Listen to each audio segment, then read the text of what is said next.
Good morning, students. Today we are going to start the next tag in HTML, that is the text area tag. In the previous lecture, we have studied about the form tag, how to create the form in HTML, okay? And we have seen the form tag, what is the use of form tag, how the form tag is written, what are the different attributes of the form tag, and we have seen the input tag, what is input tag, what are the different types of input tag, what are the different attributes of input tag in the previous lecture. In this lecture, now we are going to study the next tag, that is the text area tag. Now, what is the text area tag? What is the use of text area tag that we are going to study? The text area tag is used to create a text box with multiple lines. The number of lines and width of text box is specified by using rows and cols attribute respectively. Okay, so what is the use of text area? So if you want to create a multi-line text box, that is you want a text box which will be of 2 or 3 lines or more than that 6, 7 lines. At that time what you use, which tag you use? The text area tag. So what does the text area tag does? It will create a multi-line text box for you all, which will have different lines, and that lines of the text box, that is number of lines of the text box, will be defining by the specified rows and columns attribute. Okay, so when you will be using the text area tag, you will use the attribute rows and cols for defining the number of lines and width of your text box.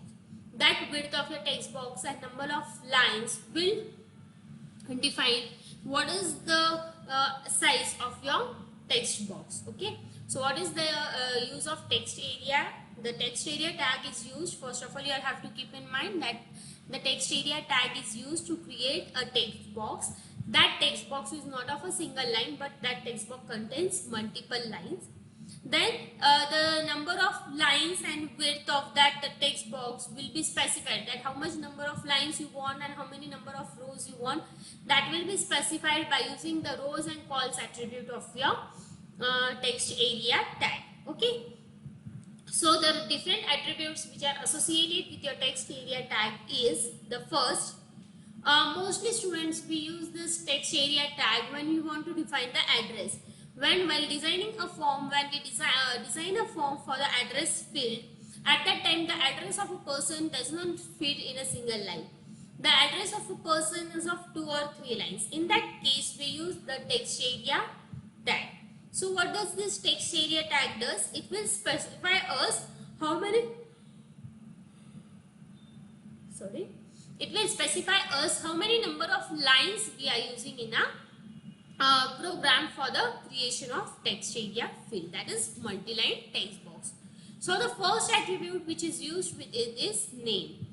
It is used to specify the name for the text area. For example, name is equal to tag. Now what is the use of name attribute? So just name attribute, you have to remember that the name attribute is used in the text area tag to define or to specify the name for your text area tag. So student, if you want to give the name or assign the name to your tag, then that name will be assigned for that by the attribute name. The next attribute is the rows. We have seen that rows and cols is used for defining number of lines, how many lines you want and how many columns you all want. Okay, so the rows, it is specifies the number of lines in the text area. For example, rows is equal to 5. Now what is the use of the row attribute? Row attribute will help you to design, help you to know or specify that how many number of lines you are using in your text area. For example, here they have given rows is equal to 5. Now rows is equal to 5, it means you are creating a text area tag which will consist of 5 lines. So there will be a 5-line text box created when you will mention rows is equal to 5. Okay, next is the cols. Now what is the use of cols attribute? So the cols attribute is nothing but it will specify the width of your text area. So if you want to specify the width of your text area, that width of your text area is specified by the attribute cols.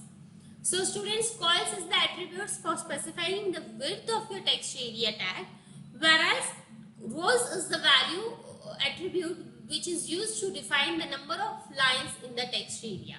How much number of lines you want to create in the text area, how many number of lines you are creating in the text area, that is seen by the tag rows. Okay, understood what is the meaning of row and calls? Next is the max length. Now what is the use of max length attribute? It specifies the maximum number of characters allowed in the text area. So what is the use of max length attribute? Now max length attribute is a type of attribute which is used to specify you all that how many maximum number of characters you all are going to write in your text area. That is, it helps you to specify the maximum number of characters in the particular text area. So what is the use of text area max length character attribute? Have you all got it? What is the use of max length attribute? So the max length attribute will specify the maximum number of characters which will be allowed in your text area. Next is the placeholder. Now what is the use of the placeholder tag? So now the placeholder is nothing but it specifies a short hint that describes the accepted value for the text area. For example, placeholder is equal to your address. So now what is placeholder? Placeholder is nothing but it is you all can say it is a type of hint. It is a place where you all can provide the hint which will describe you what will be the expected value of your text box. If you want to describe the expected value of your text box, then that will be specified by showing the short hint, and that hint will be written in your placeholder, that is in your address. Okay. Next is the required. Now what is the use of required attribute? It specified that the text area must be filled out, that is it cannot be blank. So student, if you give text area in front required, it means that the address is compulsory. You all cannot leave that blank empty and move to the next next column or the next address to fill the information. If the field if any tag is shown as required, then it means that it is compulsory that you all have to fill the value for that tag. So now what is the use of that required text? It helps you to specify the text area that it must be filled out compulsory. Okay, that is, it means you all have to fill the text area compulsory fully. You all cannot keep that text area blank. So this is the use of next. So these are the different attributes which are used under your text area tag. Have you all got it? Which are the different attributes? So the first attribute was the name attribute. Then was the rows. Then calls. Then was the max length, placeholder and required. The name is what it is used for specifying the name for your text box. If you are using rows, it means it will specify you the number of lines in the text area, that is how many number of lines you are using. Calls will specify the width of your text area, that is how much width of your text area is, what width your text area is containing, that will be shown by calls. The max length attribute will be used to show you all the maximum number of characters you all are taking in your text area. So how many maximum number of characters you all are entering, that will be seen by the attribute max length. The placeholder is used if you want to provide any short hint for the address which you all are describing, or what will be the accepted value in the text box. For that, if you want to provide a short hint, then that is given by the placeholder. And last is the required. What is the use of required attribute? Required attribute means that blank should be filled up. It should not be left blank.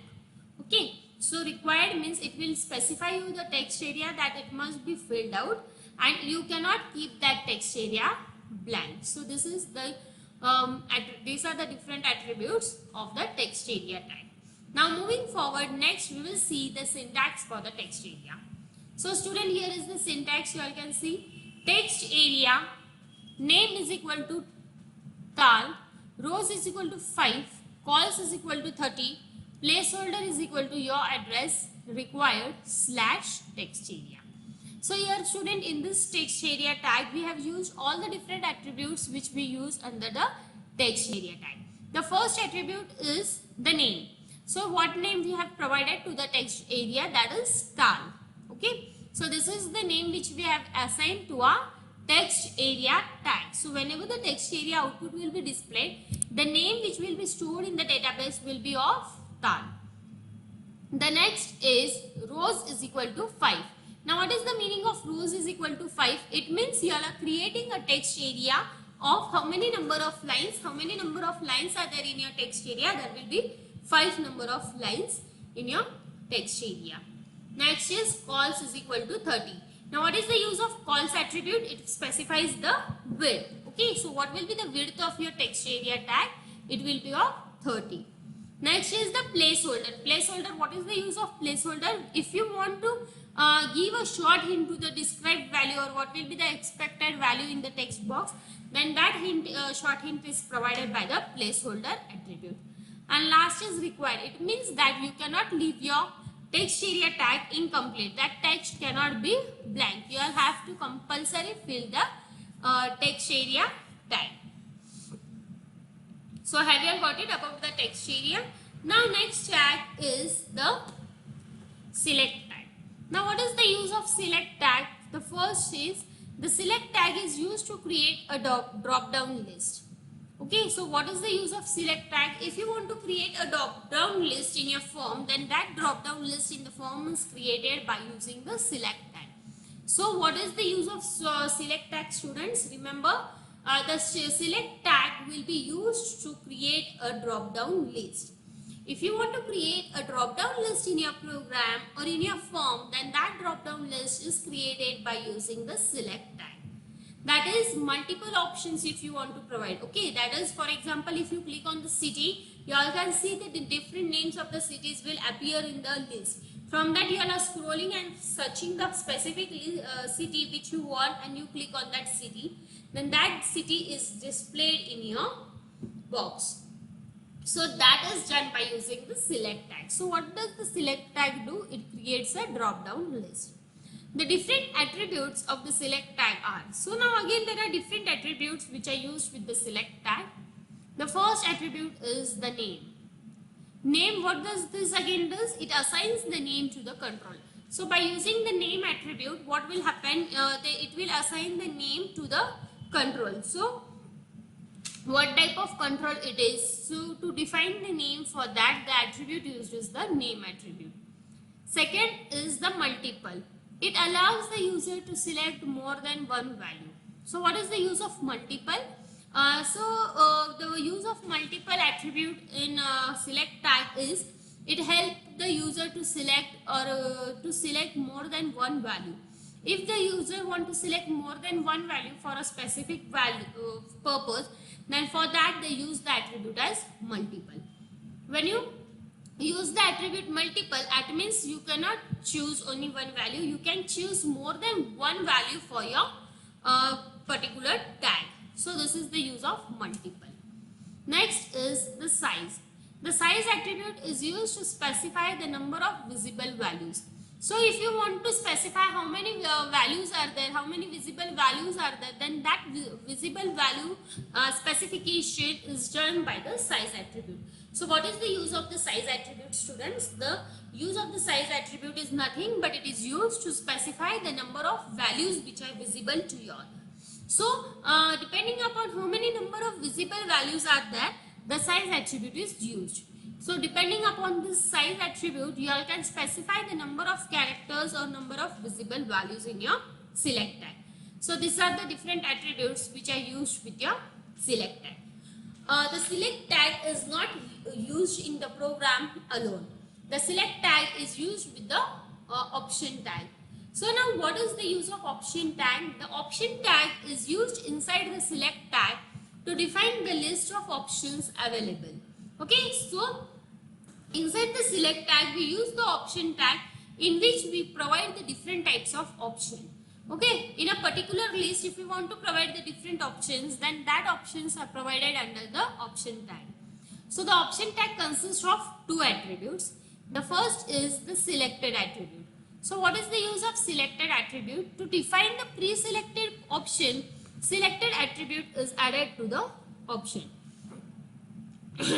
That is, whenever you define a predefined selection, that is if you define any type of predefined selection, then that option is done by using the selected attribute option. So selected attribute option is used to pre-select the data, or to define the pre-selected data. Okay, and the second attribute is the value. What is the use of value attribute? It assigns the value to the option specified in the drop down list. To specify the value provided in the drop down list, it is provided by the value attribute. So what is the use of value attribute? It is nothing but it will assign the value to the option which will be provided in your drop down list. The values which will be provided in your drop down list will assign the particular value. So these are the two attributes which are used with the option tag. Now here is a simple example for the creation of the form. See here, this is the output of the form. The heading of that form we have given as use of form. So we are seeing here a program of using form tag with different input tags and their different types of symbols. So here you all can see the output is given over here. Output is enter your name and a text box should be displayed. Enter your standard 11th or 12th. Radio buttons are given. At a time only one will be selected. You all are knowing what is the use of the radio tag. Radio tag will select only one item at a time. Here choose your optional subjects. Here are number of subjects given. You have to choose the optional subject which you all are having and you all can click on this submit button. So this is the output. Now here we will see the form creation for that particular program. So student, here is the form. The first is the doc type HTML. So what is the use again of doc type HTML? Here document type declaration is done and the document type declaration is the HTML tag. Okay, HTML program. So the first tag is the HTML tag. What is the use of HTML tag? To identify that you are writing an HTML document. The second is the head tag. Now what is the use of head tag? You all are knowing that the body tag is divided into two parts, that is the head section and the body section. So in the head section you assign the title to your browser. So inside the head tag you use the title tag. And what is the title assigned? That is form with input value. So once my title assigned is completed, then my title tag is closed by using \title. Head section is completed, so my head tag is closed by using \head. Next, now the body section will start. So here I have used my body tag with attribute BG color. BG color is the attribute that I am using with my body tag, that is the background color, and the background color assigned is the orange. So in your form creation, the form creation background will be of orange color. Next, heading is given H1 tag, that is highest level of heading, and the heading is use of form. So what heading is assigned? That use of form is the heading assigned, and /H1, that is the heading tag is closed. Next is the form tag. By using this form tag, we will understand that it is creating here a form for the particular process. See, this is the form which is created. First is enter your name. First text box we are creating for name. So we are writing input type is equal to text. That is, we are creating input type is equal to text box. The name assigned is N1. You all can give any name which you want to give. It is not necessary to use the max length attribute. It is optional, but name is the compulsory attribute which is used with your name tag. So input type is equal to text. Name is equal to N1. And they have used the max length as 20. That is, maximum length of that characters entered in the name will be of how many characters? 20. Next is the BR tag. Now what is the use of BR tag? BR tag is used to break the line. Okay, so when you use the BR tag, it means your line is break and the data will display on the next line. So now the next data is enter your standard. Now next, what you have to enter? The standard. For that you will need to create a radio button. Here you all can see the radio buttons are created. So you all will use input type is equal to radio. When you will write input type is equal to radio, it means you all are creating a radio button. Name is equal to R1. Value is equal to 11 because we are creating first for 11. So student, remember, when you are using the radio attribute, the value of your name should be same. The attribute name is same in both, whereas value is different. Okay. Only the one attribute you will have to remember, that when you are creating the radio buttons, in that radio button tag, the attribute name will be same in both the cases, whereas the value will be different. So for first value is 11, that is 11. SUP means superscript. TH will be written on the head of 11 and superscript is closed /sir. Here again you all can see for 12th, input type is equal to radio, name is equal to R1. See, here also R1 is given and here also R1 is given. It means the radio button has the same name and different value. Here the value is 12th and here the value is 11th. Okay. So once that is completed, again my BR tag is closed. That is now next, here the line is breaked and data is moved on the next line.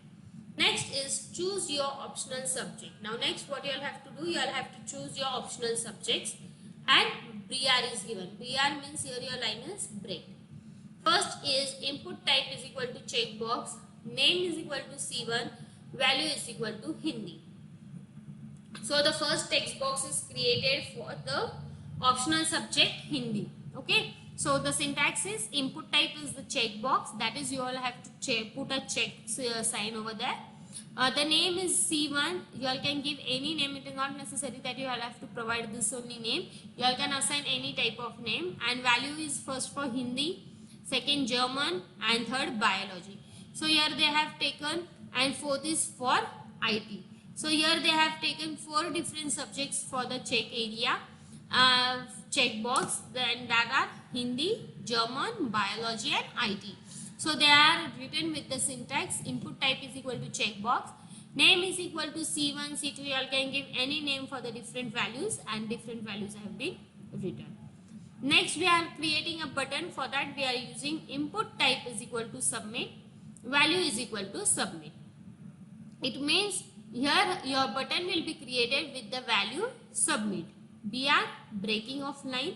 Here your form completion is completed. So the form tag which is open over here, that is closed by using /form. Then your body tag which is open over here, that is closed by using /body. And lastly the HTML tag which is open over here, that is closed by using /HTML. This is how you all will create a program for the form creation. And the output of that program will be this manner. So here you all have, when you will click on anyone, then the tick sign will be there. Okay, that is your checkbox. You all can select your optional subject from this and you all can click on this submit button. This we will do practically and see the program. You will understand it better. So now next program is again for the text area and drop down list creation, that we will study in the next lecture. Thank you.